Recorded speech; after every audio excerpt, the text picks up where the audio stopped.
Hello ladies and gentlemen, Sigvaldo Grim here and welcome to yet another episode of Injustice 2 Mobile News. This is the series where I update you on the chests that are available in the shop, the hero that is in the rewards for the arena for the season and if he's worth grinding for, and the challenges and special offers in the shop.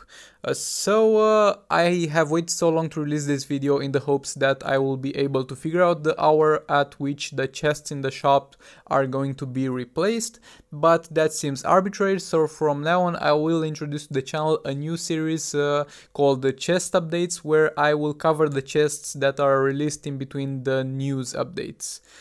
Stay tuned for that and I'll do my best to keep you guys informed. Also, if you're not subscribed, please go ahead and subscribe in order to stay updated on the chests and everything you need to know about the game.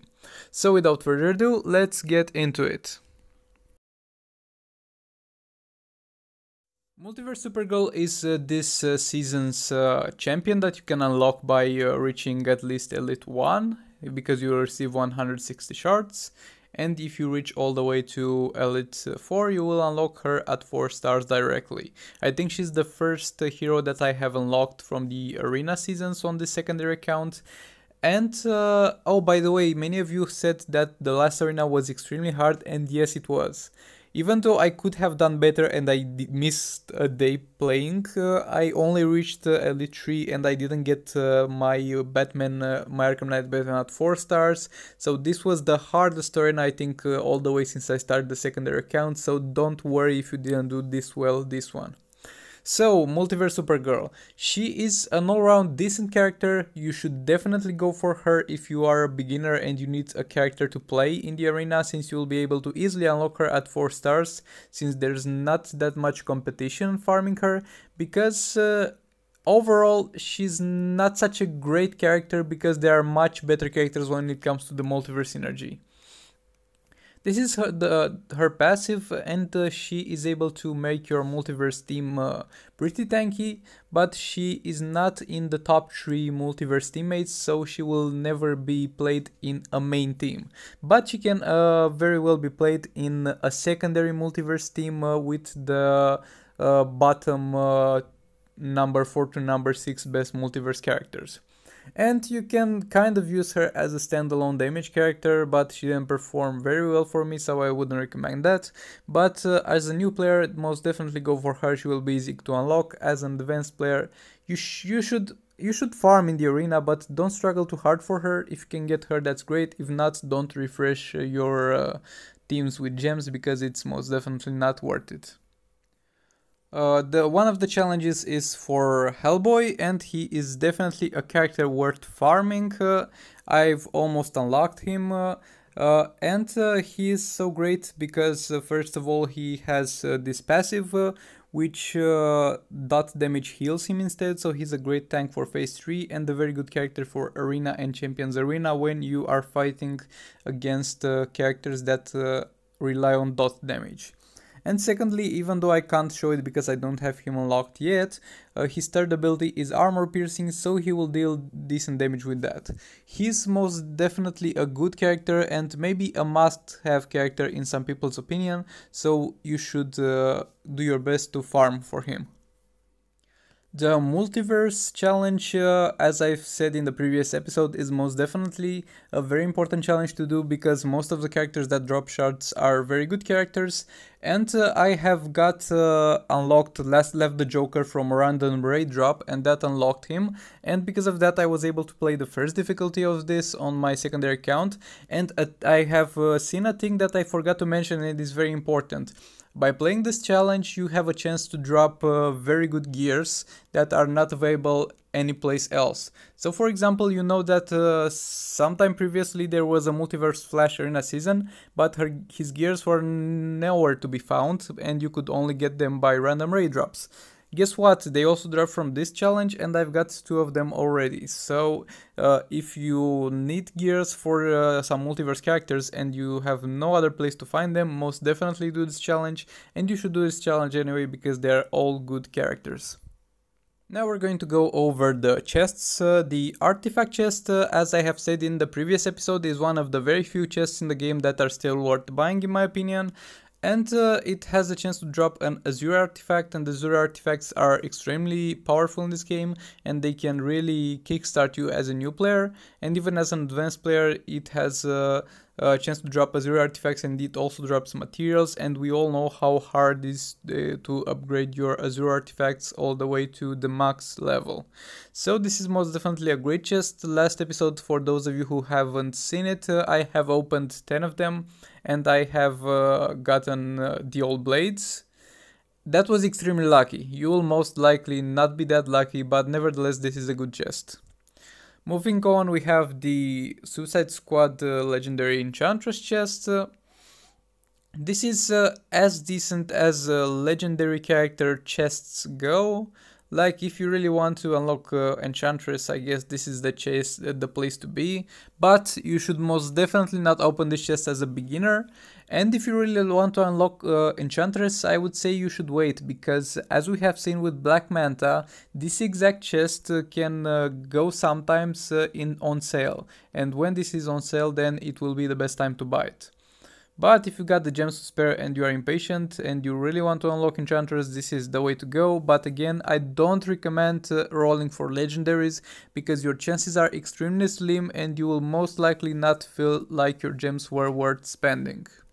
Moving on, we have the League of Anarchy gear chest, and this is basically chances to drop one random gear for each character of the League of Anarchy team. And first of all, it doesn't matter which level, because let's be real, if you are going to pay 350 for a single gear, then gear materials are going to be your least concern in the world, and if you get it a level 30, it will be almost no difference to if you get level 5. But again, for all the new players, this is not a chest to unlock League of Anarchy heroes, this is a chest to unlock gears for League of Anarchy heroes. And should you open this chest? Well, I don't really think so, because it's very expensive for what it offers, first of all, and secondly, you will eventually get those gears from the raids, so you should be patient. But if you are impatient and you really want to build the League of Anarchy team, if you got the gems, if you got the characters unlocked, then you can go for this in order to unlock their gears. But in my opinion, this is a very bad chest and a very bad trend to set on gear chest. This is the first gear chest that we see for non-legendary character, and this is not a good way to go for the game. But if you really want to unlock gears for League of Anarchy teammates, you can go for this. But keep in mind, this is random, a chance for a random gear, so you might as well miss one gear and have 10 duplicates from the other. This is a very inefficient way to spend your gems. Moving on, we have the premium hero. As I said already about Hellboy, he's a great hero, a must-have hero in some people's opinion. You could buy this chest in order to speed up the process, or you could just farm the challenge, because the challenge will eventually come back. And for the special offers, you have no reason to buy the mythic Wonder Woman bundles, because first of all, I think those bundles are overpriced with the characters. And second of all, the problem is that she is not even a great character. Now there's the gear resources chest, and this is a good chest that you can get, though since they increased the drop chances for reforges in the campaign, I think you are better off farming on the campaign, but this is a little bit more time efficient in case you don't own Sims. But this is a decent chest, and I like how they removed it for the Easter chest, and then after the Easter chest was gone, they added it back again, because this is actually better odds than what you had in the Easter chest. And the last thing is going to be the Justice League, the Joker League of Anarchy, and this is a bad one. You will most likely get a gold hero. There's very slim chances to get that very low percentage for one of League of Anarchy heroes. So I definitely don't recommend getting this. And this is yet again another bad trend to set up, because it's an RNG real money paid thing. This is basically straight up a loot box. And the thing is that you can argue that, well, there are people who buy gems with real money, and then they use those gems to open RNG chests. Yes, but you don't have to do that because you can earn chests while playing the game. This chest is at the same time exclusively with cash, and it has random chances. I totally don't agree with this, and I don't think you should spend money on this.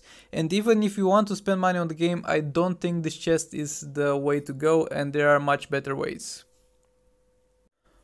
Oh, and one last thing about the offers, there's the Suicide Squad Enchantress gear offer.